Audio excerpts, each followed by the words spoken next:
What up, y'all? You're listening to Sports Talk with Tropp, and I'm your host, Katie Tropp. Well, before we get into things, I did just drop my new music video for the single I Do This For Me. You can check that out on my YouTube channel, youtube.com/Katie Tropp, or go to my official website, katietropp.net, and it is right up there. Also, if you are into sports gambling, which I'm sure quite a few of you are, you can also find on my website, katietropp.net. Just hit the Sports Talk with Tropp tab. And once you hit that page, you will see at the top of the page a banner that says Sports Talk with Tropp's Preferred Sports Books. Click on that, and you can find a few sports books that are recommended by me and sign up for them if you want. Anyways, let's get into the NBA and the NBA Finals, Game 3, which just have been so boring. I mean, it's like the Dallas Mavericks. Not in one of these games have I been like, oh, they've got a shot at winning. Even in the close moments that they've had, I still don't even look at them as a legitimate team at this point. And honestly, I would not be shocked if they get swept the fuck out tonight. So let's go back to Game 3. Boston won that one, 106-99. Jaylen Brown has just been amazing this entire season. Not just the playoff run, but this entire season. Jaylen Brown has been that dude. And in Game 3, he dropped 30 points, 8 rebounds, and 8 assists. And Jason Tatum had one of his best games in the NBA Finals, 31 points. And it's just yet another overall spectacular team game from the Boston Celtics, and just another terrible game from the Dallas Mavericks. And really in this one, Luka Doncic, he fouled out because he had 6 fouls, and really, he just did what he does, and that's just continuously complain to the refs. And don't get me wrong, I know that's part of the game, and it's not just him who does it. I mean, he and LeBron are probably the two top offenders, where it's like they're just standing at the opposite end of the court as the rest of the game keeps on going, and they're just standing there bitching and moaning. And it's like, dude, you got to play at some point. You got to fucking play. And he got fouled out, and he just thought it wasn't his fault. And it's like, dude, I'm sorry. Sometimes it's your fucking fault. And right now, nobody on the Mavericks has really been stepping it up. Luka's had a great series, don't get me wrong. But him fouling out, he didn't take any responsibility for it. He threw a temper tantrum about it and acted like, oh my God, it was the fucking ref's fault. And it's like, dude, no, sorry. You fouled out. Own it. And it's just a bad look for the Mavs. And that, like I said, there hasn't been one game where I've been a believer in them so far. And I would not be shocked if they're swept out. And Game 4 is tonight in Dallas. Boston is up 3-0. The only team to ever come back down 3-0 was the Cavaliers a few years ago with LeBron. They were down 3-0 against the Golden State Warriors, and they did make a comeback. So it's happened before. And, this is a Mavericks team that has all capabilities of getting wins, but so far they have not shown it, and I really would not be shocked to see the Boston Celtics sweep them out tonight. And even if they don't sweep them out tonight, I really have no faith that the Mavericks are going to pull this one out. But I'll still be rooting for them to do so. Now let's move on to baseball in the week that was. On Monday, the Baltimore Orioles beat the Tampa Bay Rays 5-2, and this was their first ever 4-game sweep at the Tropp. Yes, the Tropp. Tropicana Fields, if you will. That's where the Tampa Bay Rays play, but I always like that they call it the Tropp because, hello, I'm Katie Tropp, and so I own that fucking place. But that was their first, the Orioles they're a division opponent of the Rays, and that is their first 4-game sweep there, so that says a lot. And Corbin Burns, he pitched a gem. It was his 9th quality start in a row. 7 innings pitched with 6 strikeouts. The dude was money. And then, of course, Gunnar Henderson is just continuing his amazing season. He had a home run. And then O'Hearn, he had 3 RBIs on the night as well. So it was a big night for the Baltimore Orioles on Monday night. Then on Tuesday, the Dodgers smashed the Texas Rangers 15-2. They had 5 home runs in this game and 4 home runs in a 7-run 6th inning. The guys who hit home runs in this one, Will Smith started it off in the first inning, and then in the 7-run 6th inning, Ohtani had a home run, Freeman had a home run, Teoscar Hernandez had a home run, and Jason Hayward, who, gotta say, I didn't even know Jason Hayward was still in the league. If you're a baseball fan, you know who Jason Hayward is. He's had his heyday, if you will. He's been a pretty solid player for the most part. I just wasn't aware he was still playing in the league. And guess what? Dude is not only still playing in the league, but he's still producing in the league as well. So that was a big night for the Dodgers on Tuesday. Then on Wednesday, The Padres got a win over the Oakland A's 5-4. Jackson Merrill became the youngest player to hit a walk-off home run and have 2 home runs in the game, because he did end up hitting 2 home runs in that game, but the last home run, of course, being the walk-off to win it. And he is 21 years and 54 days old when that happened, so became the youngest to do that. So that, of course, is a big accomplishment, even though, hey, it's over the crappy-ass A's, and you play for the crappy-ass Padres. But, hey, you got to give it up to the dude. And then on Thursday, the Mets got to win 3-2 over the Florida Marlins, and J.D. Martinez, who is another guy who's been around the league for quite some time, he hit his first walk-off home run last night for the Mets in his 14-year career, which is just crazy because J.D. Martinez has actually been a very productive player throughout his career. He played most of his time with the Dodgers, and now this year he was signed by the Mets, and he's playing a DH role for them, and hit his first walk-off home run, so shout out to the old dudes in that one.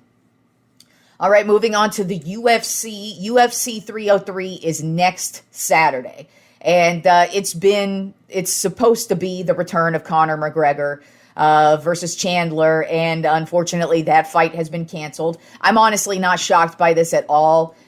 In my personal opinion, I don't think Conor McGregor is ever going to fight another fight in the UFC ever again.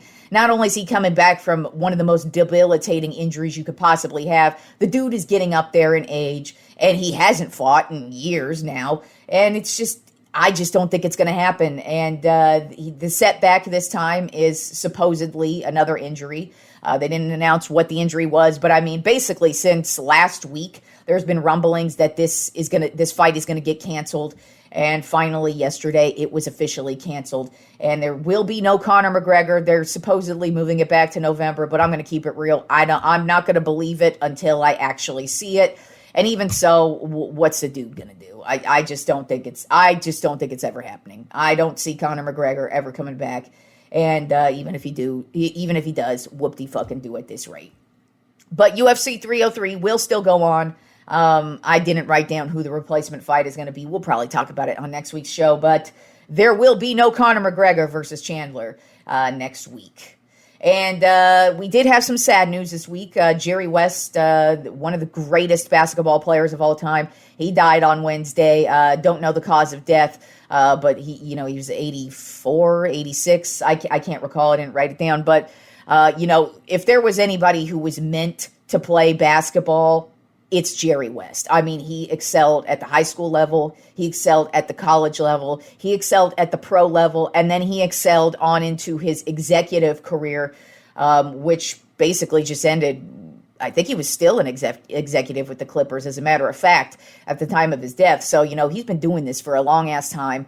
And, he's the logo, for Christ's sake. But this guy is a legend, one of the greatest to ever do it. Played his entire career with my Los Angeles Lakers. As a matter of fact, he was the first player drafted by a team because the Lakers used to be in Minneapolis, and they moved to Los Angeles, and that's when they drafted.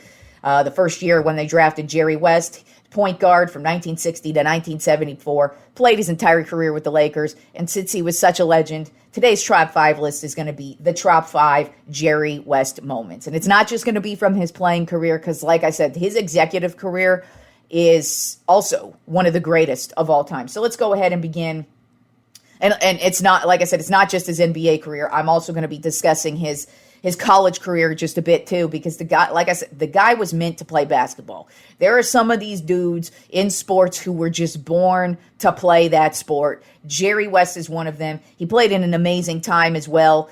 He had Wilt Chamberlain by his side for a while. He played against Bill Russell.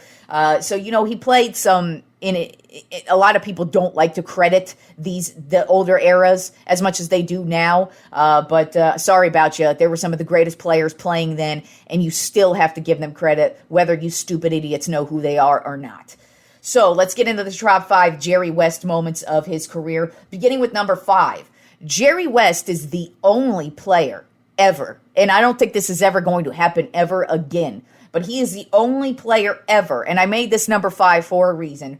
But when he played in college, he played for West Virginia, and in 1959, the West Virginia Mountaineers did make it to the NBA, or not the NBA, the college basketball national championship game, but they ultimately lost that game. But Jerry West played such a great game that he was actually the most outstanding player in that game for a losing team. Then in the NBA Finals, in 1969, of course, the Los Angeles Lakers lost in the NBA Finals, but he is the only NBA player ever to win the NBA Finals MVP in a losing effort. So he is the only player in both college basketball and in NBA to be on the losing team in the championship, but be the best player on the court and still get the MVP for it. He did that twice. Now, of course, he was not proud of it. If you know Jerry West, losing all the championships he did and just kind of being the best player on the court, but never having as many championships as a Bill Russell did, or even guys, like Kobe and Shaq in his eras past him, it did bug him to be the best on the court and not really achieve as much as others did. So that's why they're at number 5. But in my opinion, they're still achievements because real talk, ain't nobody ever doing that, ever. Not in this era. So that's an accomplishment in and of itself. Then at number 4 on my top 5 Jerry West moments, number 4, he is the logo. The NBA logo is Jerry West. And, he was basically the first flashy player to hit the NBA who was not a center. Because if you don't know, back in the day, the center used to be what it was, the center of attention. They were the superstar. They were the big-time player. They were who you built the team around. Jerry West came around, and he was the first player to basically break the mold and change that and become a superstar player at the point guard level, be a dominating figure, and, build teams around him and still dominate the way he did it. And that's why he's the logo. Of course, the NBA has never technically admitted to him being the logo, but we all know he's the logo. He even knows he's the logo. Once again, he's not very proud of it, just because he is a very humble player. He believes basketball is a team sport, and it is a team sport. He just wasn't as proud of it, but you know what? He was the logo. That is an amazing accomplishment, and it had to be a part of his top 5 list, in my opinion, because that says a lot that you are the logo. You were so great that they put you as the logo. Then at number 3 on my top 5 Jerry West moments, he made the playoffs every single year of his career, except for his rookie year. And then in 1971, the Lakers did make the playoffs, but he didn't get to play in the playoffs because he was injured in the regular season. And I can't remember if it was like a torn ACL or an Achilles. It was one of those debilitating injuries that knocks you out for the rest of the year. So unfortunately, he didn't get to play in the playoffs. But that says a lot. Your 14-year career, you made the playoffs every single year except your rookie year. The level of consistency alone is insane. And then, to top it off, 9 of those 14 years, they went to the NBA Finals.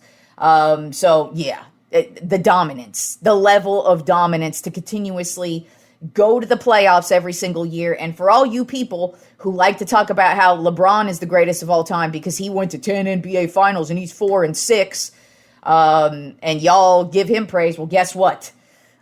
Jerry West went to 9, and yeah, he only won 1. But if you're going to give LeBron his praise for all that, for going to the playoffs and the finals that many years, you got to give Jerry West the praise too. By the way, I give LeBron the praise. I'm not trying to say he doesn't deserve praise. I'm just pointing out to the young era here. You young fans don't show any respect to the old dudes. You like to act like they're just a fucking mythical figure that didn't do shit, didn't play against shit, and they all did. They all deserve their respect. Just like LeBron deserves his respect, Jerry West deserves the exact same respect. And the dude went to the playoffs every single year of his career except his rookie year.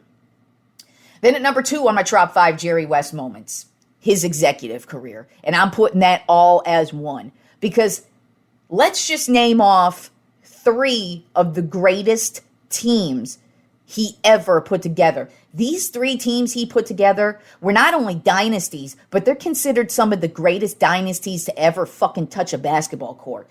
So, he was the Lakers executive from 1979 to 2000. he first to put together the Showtime Lakers. Yes, one of the greatest Lakers eras of all time was put together by Jerry West. He had Pat Riley as his coach. He was the one who wanted to draft Magic. He thought Magic was one of the greatest talents he's ever seen play.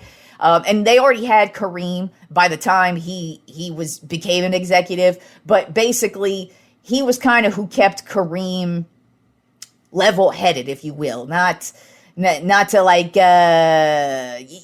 because there was a time where when Magic was first drafted, it was kind of difficult for not only just Kareem, but a lot of the veterans to kind of just be like, is this guy really it? Is he really that good? And Jerry West kind of played a mediator in that role. And that Showtime era, they ended up winning 5 championships. And so he ended up with 5 championships from that era as an executive. Then he also put together the Kobe, Shaq, Phil era. He was the one who traded away Vlade Divac to the Hornets for Kobe Bryant, which was literally, in my opinion, outside of drafting Magic, which was one of the most perennial moves for the Lakers, trading that draft pick for Kobe Bryant, literally one of the greatest moves you ever could have made for the Lakers, because Magic and Kobe, to me, are 2 of the greatest Lakers ever. Hands down, you go poll Lakers fans, our favorite players are either Magic or Kobe. Guarantee you they are the top 2. Yes, I know there's a mixture of others that will be in there, but I guarantee you number 1 and number 2 are Magic and Kobe.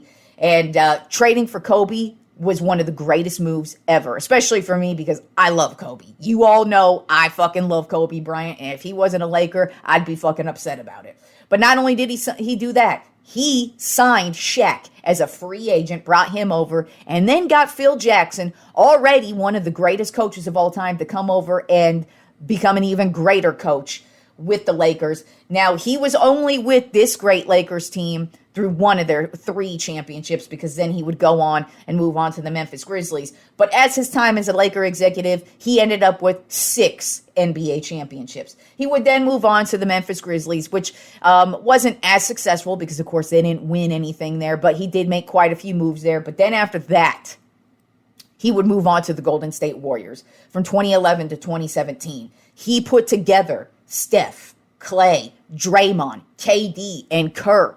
He put this all together. He was the one who wanted to draft Steph. He was the one who wanted to draft Clay and keep Clay as well. He did not want to trade Clay. There was a point where they were thinking about trading away Clay, and he was like, hell no, we need to keep him. He is a huge part of this team. And then, of course, Draymond as well. They're keeping Draymond. Then he was a huge part of Kevin Durant coming over and being the key piece in this. And then, of course, Steve Kerr. They ended up moving on from Mark Jackson at one point, signing Steve Kerr. He played a huge hand in that, and he ended up with 2 more NBA championships as an executive. So he ended up with 8 total championships as an executive. Then over these past, after he finished in 2017 with the Warriors, then in 2018, up until now, he has been with the LA Clippers, which they have also made some big moves in his time. So, I mean, arguably, Jerry West is probably the greatest executive in NBA history. I haven't looked up any numbers or what any other executives did, but putting together Showtime, one of the greatest dynasties of the 80s, Kobe, Shaq, and Phil, one of the greatest dynasties of the 2000s, and then the Golden State Warriors with Steph, Clay, Draymond, and KD. That was one of the greatest dynasties of this current era. So him having a hand in all of that great talent says a lot. But number 1 on my top 5 Jerry West moments, it's got to be his 1 championship. Yes, it sucks that he's only got 1, but I mean, it's hard to win a championship. That says a lot when you've gone to 9 and only won 1. But it's probably his greatest accomplishment because he was finally able to do it. He won his championship in 1972. As a matter of fact, before this season started, he considered retirement.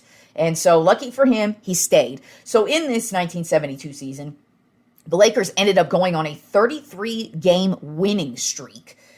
He ended up making the All-Star game, making the All-NBA first team, making the All-NBA defensive team, because that's another thing. Jerry West was an amazing all-around player, not just an amazing scorer like point guards are, defender as well. One of the top defensive players you have ever fucking seen in the NBA, at the point guard position especially. Then he was also the All-Star Game MVP of that season. So then they went to the playoffs, and in the first round they went up against the Chicago Bulls, swept them. Then they went to the Western Conference Finals, played against the Milwaukee Bucks, because at this time the Bucks were in the Western Conference.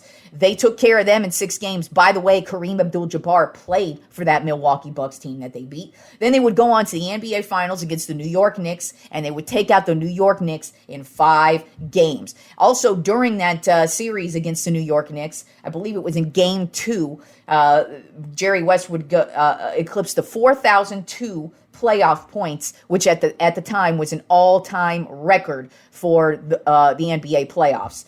So just the illustrious career of his, he finally was able to get over the hump, was finally able to get that win.